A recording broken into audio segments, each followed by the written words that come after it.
Olá, gente, tudo bem? Isso, estou aqui de novo para mais uma aula de História com os alunos aí do 4º ano. Sejam bem-vindos, sejam bem-vindas.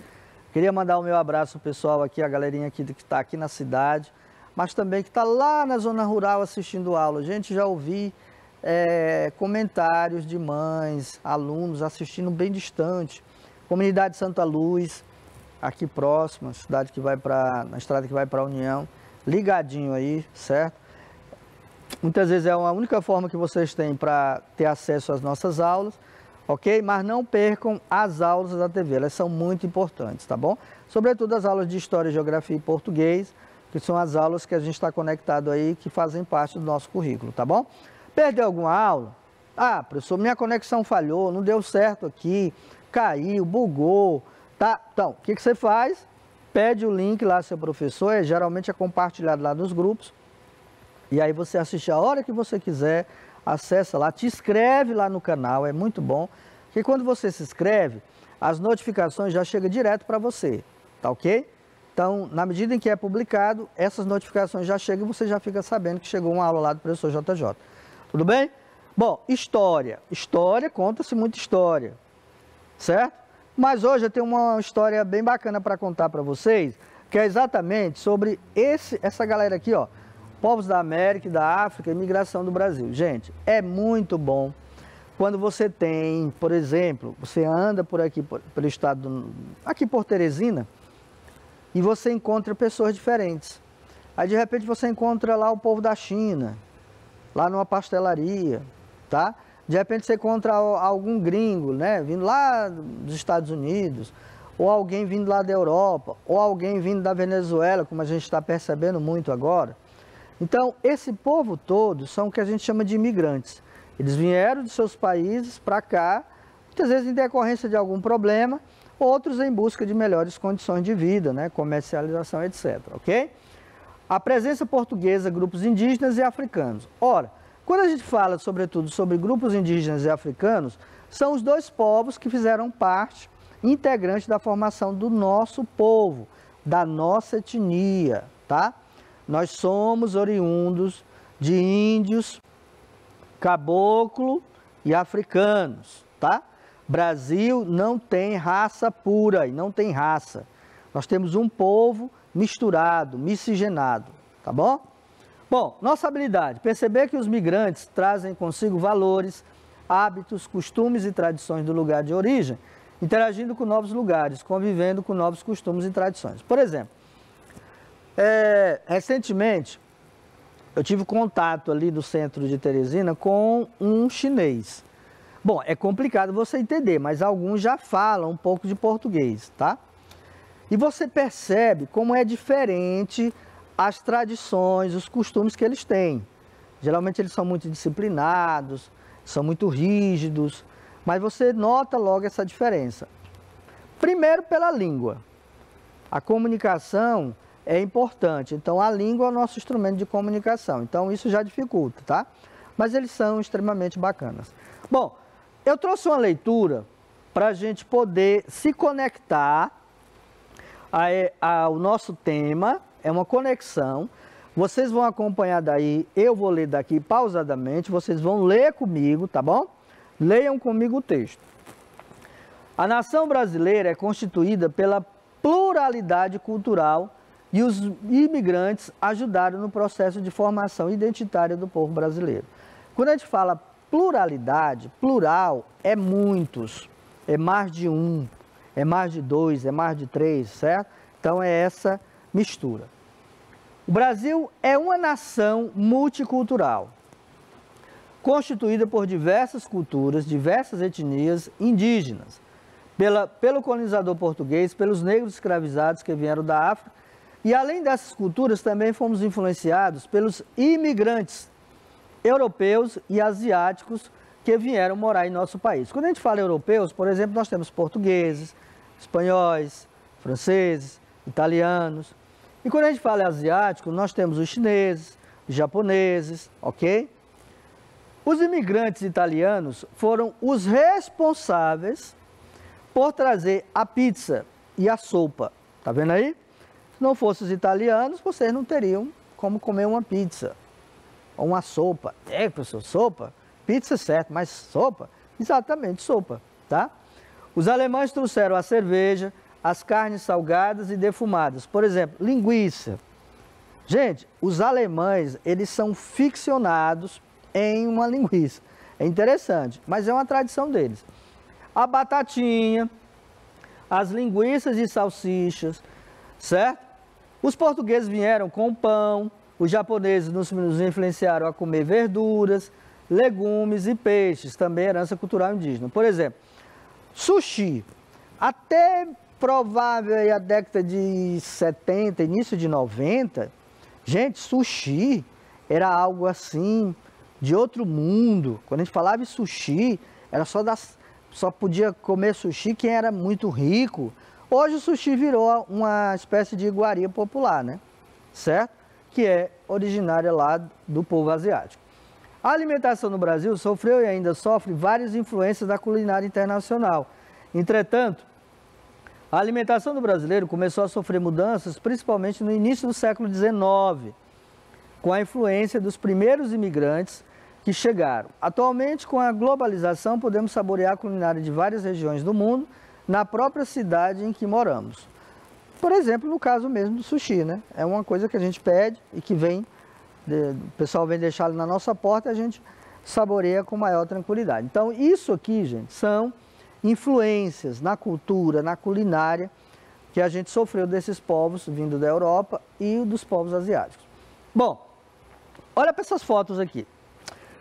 Você já se perguntou de onde veio a quadrilha? De onde veio o panetone? De onde veio a arquitetura, esse tipo de arquitetura? De onde veio o sushi? Bom, já dei lá o spoiler, né? Lá no início. Mas veja bem, a quadrilha, todo mundo pensa, sobretudo aqui o povo do Nordeste, que a quadrilha é uma invenção tipicamente, genuinamente nordestina, e não é. A quadrilha veio com os portugueses. O panetone, que a gente saboreia tanto na época de Natal, é uma iguaria, é um pão tipicamente italiano, certo? Essa arquitetura europeia, sobretudo alemã, e aqui o sushi, né? Que eu já falei, que é de origem japonesa. Então, a gente geralmente pensa que isso aqui, a gente, puxa, de onde é que, não pensa, de onde é que veio isso? E agora nós estamos explicando e vocês estão sabendo. Bom, tradições de cultura, comércio culinários. O que que a gente tem com essa mistura cultural que a gente tem no Brasil hoje, desses povos que vieram e acabaram se entrelaçando com a gente aqui? Hoje a gente praticamente forma um só povo. Os portugueses são um dos primeiros que vieram. Os alemães, vou já falar sobre eles. Os italianos, tá? Italiano gosta muito de uma massa, né? Como a gente chama. Japoneses, certo? Aqui é a chamada procissão das velas, que é muito bonito, que acontece uma vez por ano. Os japoneses, geralmente, eles são cheios e muito ligados às tradições. Bom, no início do século XVI, imigrantes vindos de diversos países começam a chegar ao Brasil na expectativa de construir uma vida nova, atraídos pelas riquezas de um país recém-descoberto. Nós estamos falando do século XVI, certo? Lá, o primeiro cara que chegou aqui foi o caboclo lá chamado Pedro Álvares Cabral. E junto com ele vieram toda aquela galera lá de Portugal, né? Que não sabia nada, não sabia nem o que era o Brasil. Chegaram aqui, toparam com os índios. Gente, esse povo é diferente. Assim como os índios também perceberam que eles eram diferentes, ok? E aqui nós temos o estado de São Paulo, 1908. Isso aqui é uma capa da revista O Imigrante. Nessa época aqui, ou seja, aqui em 1908, no início do século XX, era muito comum o governo brasileiro chamar imigrantes de fora para vir trabalhar aqui, porque não tinha mão de obra qualificada para exercer o trabalho, sobretudo nas lavouras de café. E aí eles começaram a propagar isso fora. E aí começaram a chegar o quê? Os imigrantes, inicialmente, né, principalmente os italianos que vieram para trabalhar nas lavouras de café, tá? Tem até uma novela que fala sobre isso, eu não me recordo agora o nome da novela, né? Terra Nostra, que fala muito sobre isso, sobre essa questão dos imigrantes italianos que vieram aqui para o Brasil para trabalhar nas lavouras de café. Terra Nostra, tá? Quiser fazer uma pesquisa, vai lá, é muito bacana. Bom, com eles, ou seja, com esse povo todo que veio de fora, chegaram também seus sonhos, sua cultura e um modo de ser muito diferente do que estávamos acostumados. Eles trouxeram, gente, os seus hábitos, seus costumes, suas tradições e acabaram se incorporando à nossa culinária, ao nosso modo de vestir, aos nossos hábitos, costumes, tradições, tá? A gente vai falar sobre isso. Bom, aqui é uma matéria de jornal, olha só. Desembarcam os imigrantes portugueses, que são eles. Os principais grupos de imigrantes do Brasil são formados por portugueses, italianos, espanhóis, alemães e japoneses. Hoje, essa galerinha aí que eu estou falando, né? Portugueses, italianos, espanhóis, alemães e japoneses, eles já têm suas próprias comunidades espalhadas pelo Brasil inteiro. Sobretudo nos estados do Sul e Sudeste, porque lá são considerados os estados que, na época, eram grandes produtores de café, por exemplo, né? Grandes produtores de produtos comercializados. Então, eles vinham para lá para trabalhar nessa galera. Nesse tempo, claro que Teresina nem existia ainda, né? Piauí estava ainda em recente formação. Bom, daí surge a diversidade da qual o nosso país é formado. Gente, quando você olha para o Brasil, para o mapa do Brasil, vê a nossa população, você vê o quanto nós somos diferentes uns dos outros. E isso aqui é o bom, essa diferença. Já pensou se nós todos fôssemos iguais, como naquele filme lá do Wall-E, né? Wall-E, aquele filme lá que todo mundo era igual, praticamente todo mundo tinha a mesma aparência, não seria bom não. Aquilo seria bom, você olhar, ver a outra pessoa parecida com você, não seria bom não. Bom, e aqui você tem essa galera misturada, ó. Índios, portugueses, europeus, italianos, asiáticos, isso aqui que é o bom, tá? Detalhe, imigrantes têm que ser bem acolhidos, tá bom? Nada de pensar, estou invadindo o nosso país. Não, eles vêm por uma necessidade, vêm somar junto conosco. Bom, os imigrantes contribuíram de diversas formas no desenvolvimento do país. Entre elas podemos destacar o processo de urbanização, tá? Desenvolvimento das cidades, com a transformação dos antigos povoados em cidades. Você tem aqui uma casa bem antiga. Esses povoados deram origem a essas grandes cidades, certo? Por exemplo, aqui no Brasil nós temos algumas comunidades, sobretudo no sul do país, tem uma cidade chamada Gramado, que é muito fria, e é uma cidade tipicamente formada por imigrantes europeus, sobretudo os alemães, ok? Lá para aquelas bandas lá tem muita gente que veio de fora. Bom, o desenvolvimento das atividades de comércio ou prestação de serviços e vendas ambulantes nas ruas, ou seja, quando esse pessoal veio, eles começaram a desenvolver essa questão do comércio de rua, do comércio numa determinada loja, né? Aqui, por exemplo, você tem perfumaria do Jamil. Então a gente já percebe pelo nome que é uma loja asiática. Aqui você tem Sarrufo Stefano, você já percebe que pode ser italiano. E aqui você tem um comércio de rua, sobretudo formado atualmente pelos japoneses e chineses, ok? Então eles foram se instalando, alguns foram crescendo e a partir daí mantiveram esse comércio bem vigorado. Introdução de técnicas agrícolas foi uma outra contribuição trazida pelos europeus. Até então a gente tinha muito problema para plantar qualquer tipo de produto agro, né? A gente tinha a gente não conhecia as chamadas técnicas vindas da Europa. E quando eles vieram, acabaram introduzindo essas técnicas. E aí, claro que houve um desenvolvimento muito grande da agricultura com a colaboração, a contribuição desses imigrantes, ok? Hoje, gente, a gente tem aqui no Brasil muitos imigrantes que trabalham em grandes lavouras. Lavouras de café, lavouras de cana-de-açúcar, certo? Soja, muita gente assim. Bom, olha para essa foto aqui, gente. O que você está vendo aqui? Introdução de técnicas e atividades que se difundiram, principalmente no que se refere a industrialização, a aplicação de capital nos setores produtivos. O que eu estou falando com isso? Quando os caras chegaram, encontraram aqui essas indústrias tudo de forma precária. Quando eles eram contratados, de repente alguém lá, um português chegava e dizia, olha, chegava para o patrão e dizia, olha, senhor, é o seguinte, eu conheço uma forma de melhorar o serviço aqui da indústria. Se eu deixo eu implantar, e aí eles acabavam tendo essas ideias e acabaram melhorando essa capacidade produtiva e aí, claro, que alavancava o setor comercial, né? O din-din.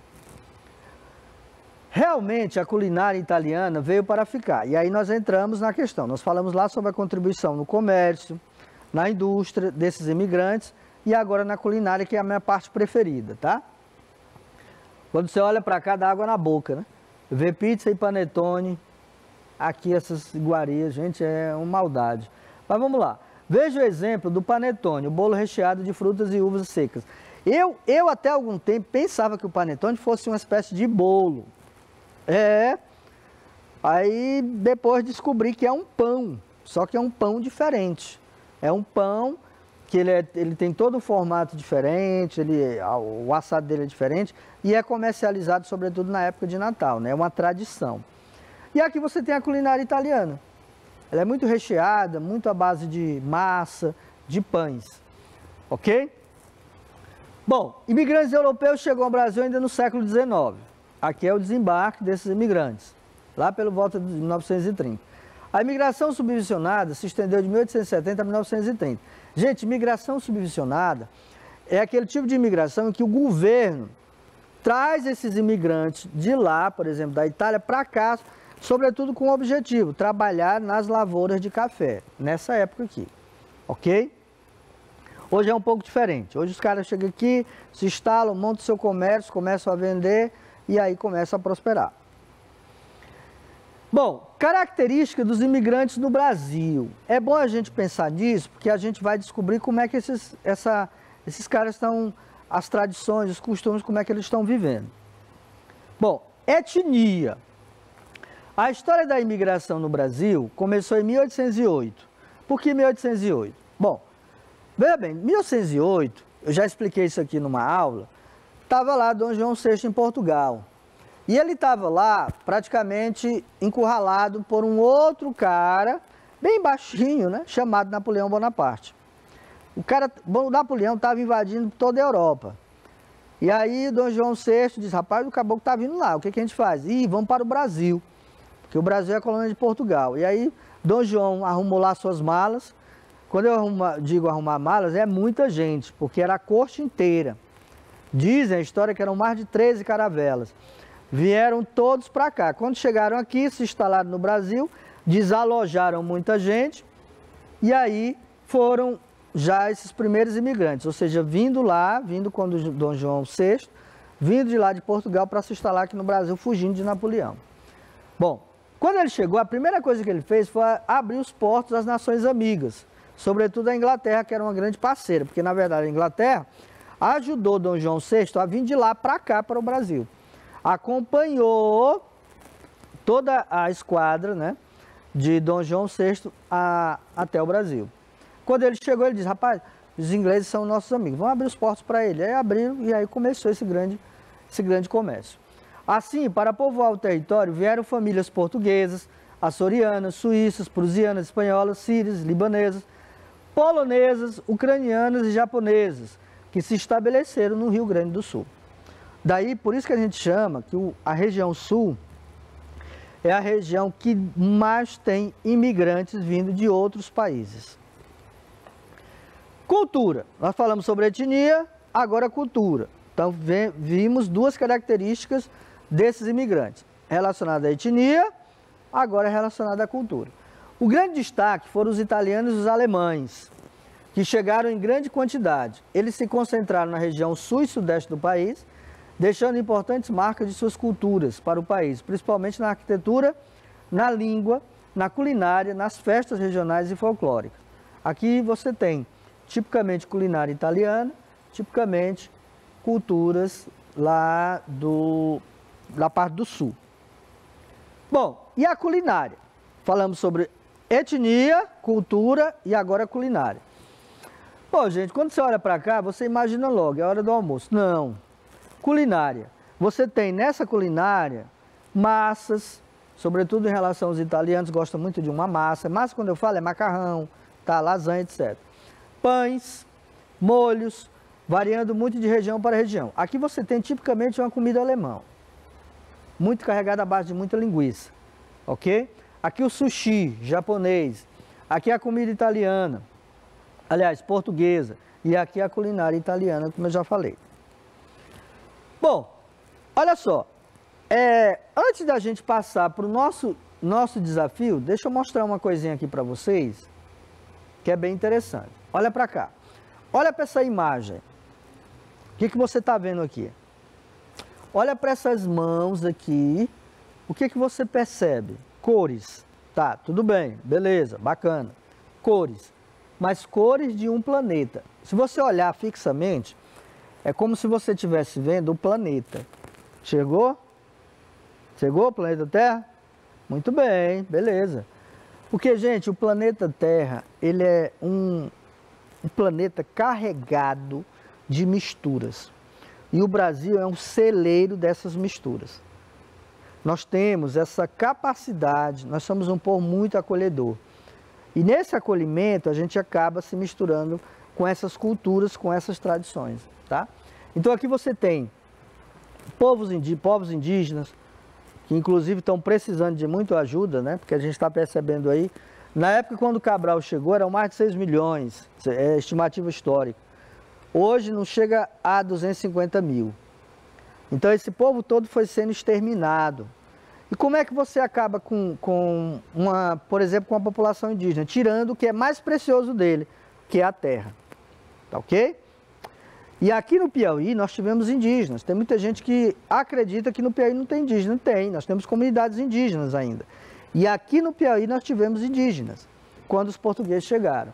Então você vê essa mistura, você olha para essa mistura e você percebe como o nosso planeta, ele é carregado dessa miscigenação, ok?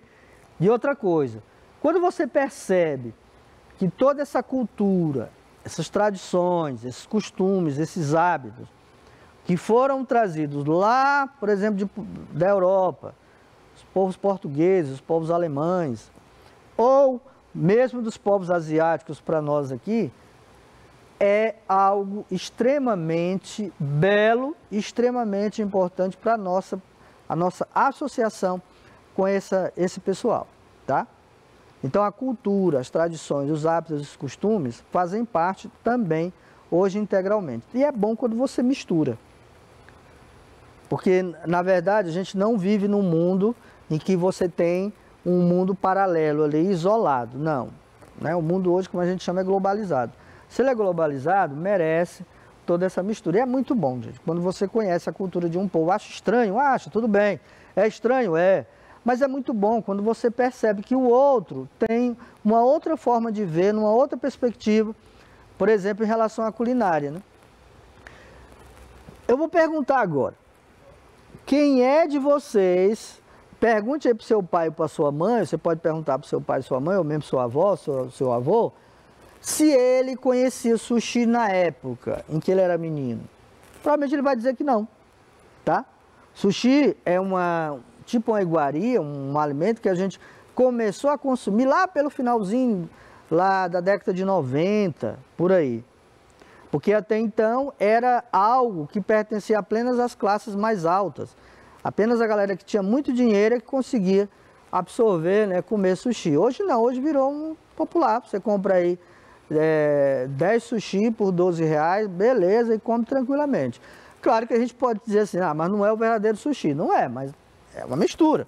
O brasileiro tem muito isso. Chega aqui, a gente acaba reinventando, né? Acaba misturando, acaba recriando um tipo de produto e aí se torna isso que a gente tem aqui. Isso aqui é o bom. Tudo bem? Bom, aqui nós temos, como eu já falei, sobretudo na culinária, que é a melhor parte. Vamos lá para o nosso desafio, tá bom? Desafio de hoje, gente, não tem nada de difícil. Localiza seu livro aí, tá? Livro de história. Localiza agora a página 82. Eu sei que vocês estão aí na casa de vocês e do lado já tem o seu livro. A gente sempre recomenda isso. Tem que ter os livros aí, tá bom? Então localiza a página 82 do seu livro. Agora, localizou? Beleza. Então vamos lá. Localiza agora a questão 1 e 2, que está logo abaixo. Ok? Então, o que você vai fazer? Você vai ler o texto da página 82 do seu livro de história. E aí, um dos alunos me cobrou ontem, porque ele disse, professor, mas aqui tem 2 textos. Não tem problema. Se tiver os 2 textos separados, você tem que ler os 2 textos. Ok? Mas é só o da página 82. De repente, pode ter 2 textos separados, tem um quadrinho lá com o texto, então você tem que ler também. Tudo bem? Então, você lê o texto e depois você vai responder a questão 1 e 2 que está na mesma página. Faz o resumozinho lá no seu caderno. E aí, aquela dica que eu sempre dou. Gente, é bom você compartilhar com um colega. Compartilhar pelo WhatsApp com ele. Tá? Carlinho, estou mandando aqui uma atividade que o professor JJ passou na aula da TV. Manda a tua aí para me ver. Aí vocês ficam trocando figurinhas, né? Como eu chamo. Tudo bem? Nada de difícil. Dá para fazer tranquilamente. Beleza, gente? Bom, a dica de sempre. Perdeu a aula? Eu sei que muitos de vocês podem ter problema com conexão, principalmente o pessoal, a galera que está lá na zona rural, tá? Tem que assistir pela TV, não tem conexão certa, sei lá, o celular bugou, teve algum problema, faltou energia e tal. O que você faz? Pede o link lá ao seu professor, eu sei que é compartilhado nos grupos de vocês, assiste a aula pelo YouTube. E aí você aproveita e te inscreve lá no canal, porque aí as notificações já chegam direto para você. E aí você já recebe diretamente, na hora que, pá, bateu lá no YouTube, você já recebe a notificação para assistir as nossas aulas de história. Beleza, gente? Tudo bem? Terminamos nossa aula. Acabou, né? Tudo que é bom acaba, né? Felizmente. E aí, não esqueçam, tá? De assistir as aulas da TV. Muito cuidado, porque a gente ainda está em tempo de pandemia. Manter aquelas regrinhas sempre. Ah, foi vacinado. Não, tá? Não é isso não. A vacina protege contra a Covid, mas não protege contra a transmissão, tá bom? A transmissão, você pegou Covid, vacinado, você pode transmitir, tudo bem? Então, gente, a gente se vê na próxima aula, aquele abraço, qualquer coisa, só notifica lá seu professor, tá bom? Entre em contato com ele para que você possa receber mais informações dele. Um abração, professor JJ, e a gente se vê na próxima aula.